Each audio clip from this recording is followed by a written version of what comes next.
बिस्मिल्लाहिर्रहमानिर्रहीम। हम आप लोगों को तहरीक लबैक पाकिस्तान के जलसे के लाइव मनाज़र दिखा रहे हैं। आप लोग लाइव मनाज़र में देख सकते हैं कि अवाम का जम्मे गफ़ीर है। हाफ़िज़ साद रिज़वी साहब जलसे में तशरीफ़ ला चुके हैं। कुछ ही देर के बाद उनका ख़िताब भी शुरू हो जाएगा। हो सकता है जब आप लोग ये वीडियो देख रहे हों तो उस वक्त ये जलसा कंप्लीट हो गया हो और हाफ़िज़ साद रिज़वी साहब का ख़िताब भी हो चुका हो।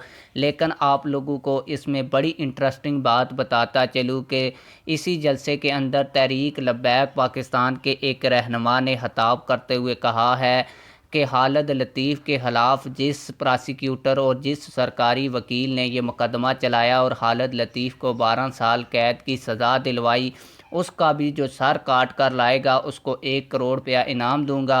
और जो उस गुस्ताख़ रसूल का जिसके ख़िलाफ़ खालिद लतीफ़ ने 30 लाख रुपया देने का ऐलान किया था, उसका सर काट कर लाएगा उसको भी 1 करोड़ रुपया इनाम दूंगा।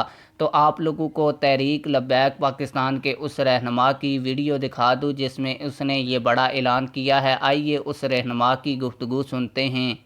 सिर के उत्ते भी मैं कतल का उसी तरह ऐलान करना और 1 करोड़ रुपया जरा उस जज को कतल करेगा। और अगे गल करते आया सिर्फ वो जज की गल नहीं हैगी, वो सरकारी वकील वो प्रोसिक्यूटर जिन्होंने खालिद लतीफ़ के खिलाफ केस चलाया, वो सिर के उत्ते भी इनाम 1 करोड़ रुपए का।